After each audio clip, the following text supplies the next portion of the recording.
আজকে যে দিনটা আমরা পার করতেছি তা কিন্তু আগামীকাল স্মৃতি হয়ে যাবে। কিন্তু এই দিনগুলোর মাঝে যে দিনটা আমাদের জীবনে বিশেষ কোনো ভূমিকা পালন করেছে অথবা মনে রাখার মতন কোনো কিছু দিয়েছে অথবা আমাদেরকে সমৃদ্ধ করেছে, সেটাই কিন্তু আমাদের জীবনে উৎসব হয়ে যায়, অথবা আনন্দের উৎসব, অথবা ঐতিহ্যও বলা যায়। পহেলা বৈশাখ ঠিক তেমনই একটি আনন্দ উৎসব যা বাঙালিরা আজও প্রাণ ভরে স্মরণ করে। হ্যালো ভিউয়ার্স, রিতাস প্যারাডাইসের আরও একটি ব্লগে আপনাদের সবাইকে স্বাগতম। আশা করি সবাই ভালো আছেন। আজ 13 এপ্রিল 2025, রোজ রবিবার, বাংলা চৈত্র সংক্রান্তি। আর এই উপলক্ষে আমার ছেলের স্কুলে একটা বর্ণাঢ্য অনুষ্ঠানের আয়োজন করা হয়েছে। তাই তো সকাল 6টায় উঠে আমরা সবাই মিলে রেডি হয়ে গিয়েছি ওর স্কুলে যাব। ওর স্কুল বলতে ওর স্কুলের মেন ব্রাঞ্চ, যেহেতু এটা আমার বাসা থেকে একটু দূরে, তাই বাচ্চাদের জন্য প্রয়োজনীয় জিনিসপত্র খাবার দাবার নিয়ে ঠিক 7:30টায় বেরিয়ে পড়লাম। আমার বাসায় যেহেতু উবার আসা পসিবল না, একটু দূরে গিয়ে উঠতে হবে। আর ওখানে আমার ছেলের ফ্রেন্ড আর তার মাও যাবে আমার সাথে, এই জন্য আমরা কিছু দূর হেঁটে গিয়ে উবারে উঠব। আমরা উবারে উঠে গিয়েছি, এখন রওনা দিচ্ছি ধানমন্ডি মেইন ব্রাঞ্চের জন্য। যদিও রাস্তায় জ্যাম ছিল না, বাট আমরা একটু টায়ার্ড ফিল করেছি। কিছু কিছু জায়গায় আমাদের দাঁড়াতে হয়েছে ক্রসিং, এবং কিছু জায়গায় রোড মানে বন্ধ করে দেওয়ার কারণে। অবশেষে আমরা পৌঁছে গিয়েছি ধানমন্ডিতে, এবং এটাই হচ্ছে আমার ছেলের স্কুলের মেইন ব্রাঞ্চ। যদিও ও অন্য ব্রাঞ্চ থেকে বিলং করে, বাট আজকের জন্য, অনুষ্ঠানের জন্য এই ব্রাঞ্চে আমাদেরকে আসতে হয়েছে।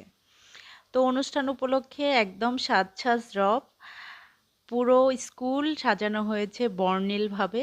আর স্কুলটা বেশ, মানে ক্যাম্পাসটা বেশ বড়, অনেকেই এসেছেন। অনেককে দেখলাম খুব সুন্দর করে সেজেও এসেছে। আমি একটু ভিডিও নিচ্ছি, আর এদিকে তো বাচ্চারা একদম তাদের যে খেলার জায়গাটা আছে সেখানে গিয়ে খেলাধুলা শুরু করে দিয়েছে, বিশেষ করে আমার ছেলে। তো আমিও একটু টেনশন ফ্রি, আমি একটু রিল্যাক্সে হাঁটাচলা করতেছি, যেহেতু অনুষ্ঠান শুরু হবে ঠিক 9:30টায়, তাই একটু প্রিপেয়ার হওয়া।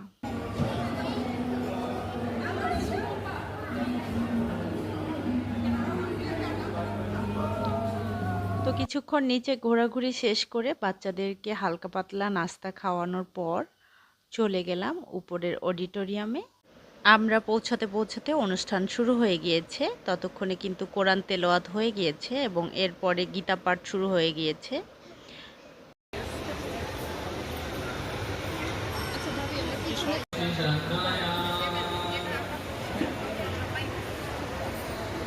এবারে জাতীয় সঙ্গীত গাওয়ার পালা।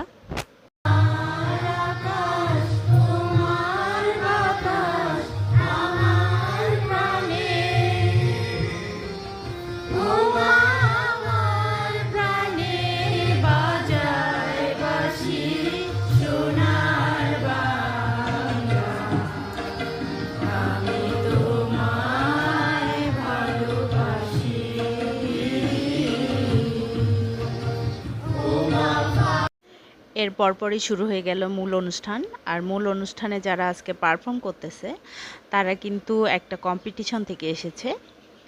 প্রথমে স্কুলের মধ্যে একটা কম্পিটিশন হয়েছে, যেহেতু এই স্কুলের অনেক কয়েকটি ব্রাঞ্চ আছে, সেই ব্রাঞ্চগুলোর ভিতরেই একটা কম্পিটিশন হয়েছে। সেখান থেকে যারা ফার্স্ট হয়েছে তারাই শুধু আজকে পারফর্ম করতেছে। এর মাঝে ঋদ্ধও কিন্তু একজন কম্পিটিটর ছিল। ও সলো সং অ্যান্ড গ্রুপ সঙ্গে ফার্স্ট হয়েছিল ওর স্কুলের ফার্স্ট হয়ে যখন ধানমন্ডি মেইন ক্যাম্পাসে এসে সব স্কুলের ব্রাঞ্চগুলোর সঙ্গে কম্পিটিশন হয়েছে, তখন কিন্তু সে ডিসকোয়ালিফাইড হয়েছে। হয়তোবা কোনো কারণে ওর ল্যাকেজ ছিল, এই জন্য হয়নি, বাট এটা নিয়ে কোনো আপসেট হওয়ার কিছু নেই।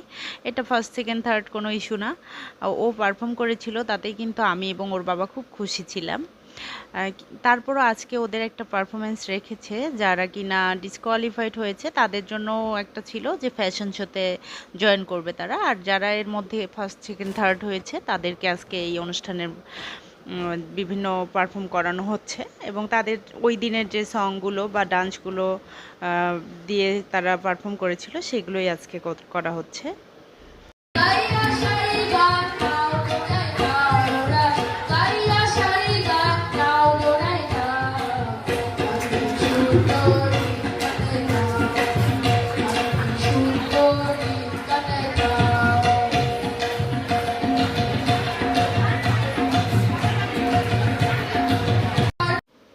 এদিকে ঋদ্ধ কিন্তু যথেষ্ট বোর হয়েছে, বাট আমার মেয়ে টুকটুক ও আরামসে ঘুমাচ্ছে।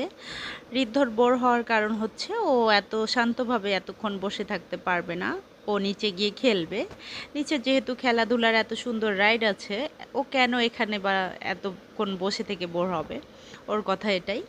বাট আমাকে বেশিক্ষণ ঝামেলা পোহাতে হয়নি। কিছুক্ষণ পরে মিসরা এসে ওদেরকে ধরে নিয়ে গিয়েছে, কেননা ওদের যে ফ্যাশন শোতে পারফর্ম করতে হবে সেটার প্র্যাকটিস করানোর জন্য।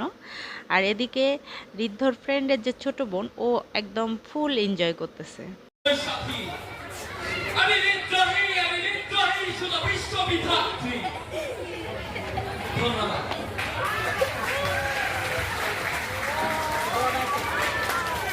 অসংখ্য ধন্যবাদ মনোমুগ্ধকর কবিতা আবৃত্তির জন্য।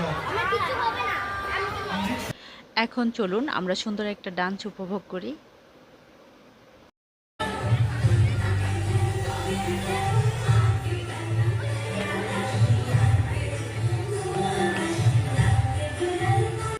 এরপর এসেছে আমাদের রংপুর অঞ্চলের গানের সঙ্গে ডান্স।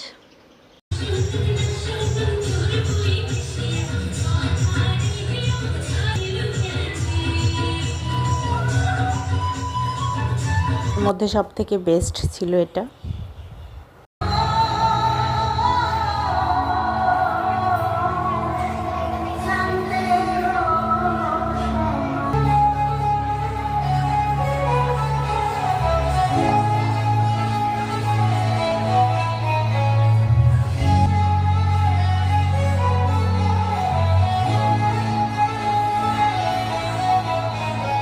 এই ডান্স পারফরমেন্সের মধ্য দিয়ে 1 আওয়ারের ব্রেক দিয়েছে অনুষ্ঠানে।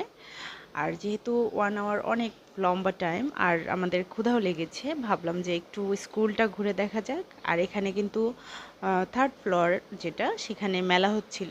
আমরা তাই একটু ঘুরতে ঘুরতে 5th ফ্লোর থেকে 3rd ফ্লোরে চলে যাচ্ছি। আর এখানে যে একটা বৈশাখী উৎসব হচ্ছে, সেটার খুব সুন্দর সুন্দর শৈল্পিক কর্মগুলো দেখলেই বোঝা যাচ্ছে।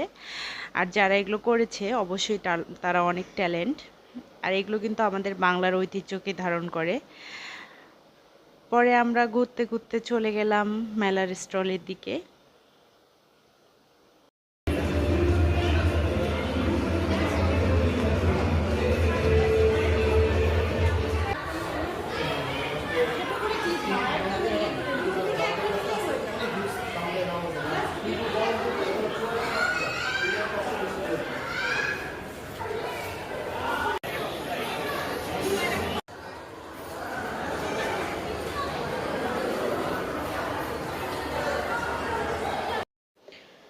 আমরা শুধু খাবারের স্টলটা খুঁজতেছিলাম, বাট এগুলো ছিল বই, ক্লে এবং অন্য আইটেমগুলো।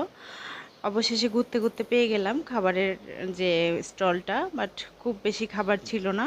ফুচকা নেই, চটপটি ছিল, বাট চটপটির দাম কিন্তু বেশ। চটপটির দাম একটু বেশি হবে, কেননা এই টাইপের মেলাগুলোতে একটু প্রাইসটা বেশি হয়। আর অবশ্যই আমরা অভিভাবক হিসাবে আমাদেরকে কিনতে হবে। আজকে না হয় অন্য কারো বেবি এখানে স্টল দিয়েছে, হয়তো কোনো এক সময় আমার বাচ্চাটাও এখানে একটা স্টল নিবে, এই ভেবে আমি ফুচকা কিনে নিলাম। আর এরপরে কিন্তু মেইন প্রোগ্রাম যেটা, সেটা শুরু হয়ে গিয়েছে। আর এখানে ছিল এটা ফ্যাশন শো, বিভিন্ন ব্রাঞ্চের বাচ্চারা তাদের পারফরমেন্স শো করতেছিল। ধারাবাহিকভাবে আমি আসলে সংটা মিউট করে দিয়েই দেখাচ্ছি। সংটা দিলেই কপিরাইট চলে আসবে, তখন আমাকে পুরো ভিডিওটা ডিলিট করে দিতে হবে।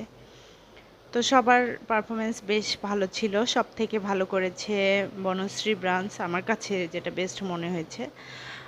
ওরা একদম পুতুল নাচ, বায়োস্কোপ সব কিছুই শো করিয়েছে। এই তো, চলুন ফ্যাশন শোটা এনজয় করা যাক।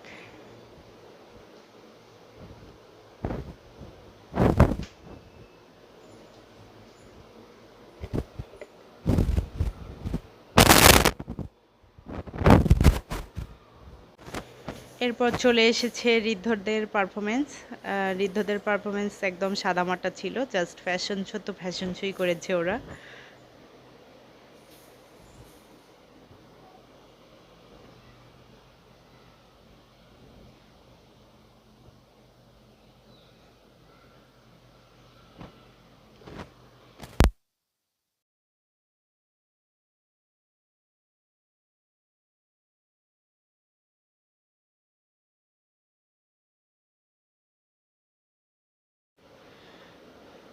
যেগুলো একসময় বাংলাদেশের একটা অনুষ্ঠান মানেই এগুলো অবধারিত হবে, এবং যেগুলো খোলা মাঠে পুতুল নাচ কিংবা বাউল গান কিংবা বায়োস্কোপ, একটা মেলার যে ঐতিহ্য, মেলার যে একটা সৌন্দর্য, সেটা কিন্তু আসলে এখন শহরের বাচ্চারা একটা অডিটোরিয়ামের ভিতরে এনজয় করতেছে। কিছু করার নেই, ঢাকা শহরের বাচ্চারা যে এতটুকুই দেখতে পারতেছে এটাই অনেক বেশি। অথবা সেই ব্রাঞ্চগুলোকে থ্যাঙ্কস দেওয়া দরকার যারা এই পহেলা বৈশাখ উপলক্ষে এত সুন্দর করে মাথায় রেখে আগের যে ঐতিহ্যগুলো সেগুলোকেই শো করাচ্ছে। কিছু বাচ্চা দেখা গেছে কোনোদিনও এগুলো দেখেনি। আমার বাচ্চাই যেরকম রাজা বাচ্চা অথবা বায়োস্কোপ, পুতুল নাচ এগুলো তো কখনোই দেখেনি। আমিই বা কতটুকু দেখেছি। আহ, আমরা যে একটা অডিটোরিয়ামের ভিতরে এত সুন্দর একটা বাংলার ঐতিহ্যকে আমরা দেখতে পারতেছি, এটা থেকেই কিন্তু বেশ ভালো ধারণা পাওয়া যায় যে আমাদের বাংলাদেশিদের ঐতিহ্য অথবা বাঙালিদের ঐতিহ্য কতটা সমৃদ্ধ এবং কতটা শক্তিশালী, কতটা শেকড় আমাদের শক্ত হলে আমরা এগুলো আসলে এখনও ধারণ করি, এখনও আমরা এগুলোকে উৎসব হিসেবে পালন করি। তো আজকের মতো এখানে বিদায় নিব। সবাই ভালো থাকবেন। Thanks for watching. Bye bye.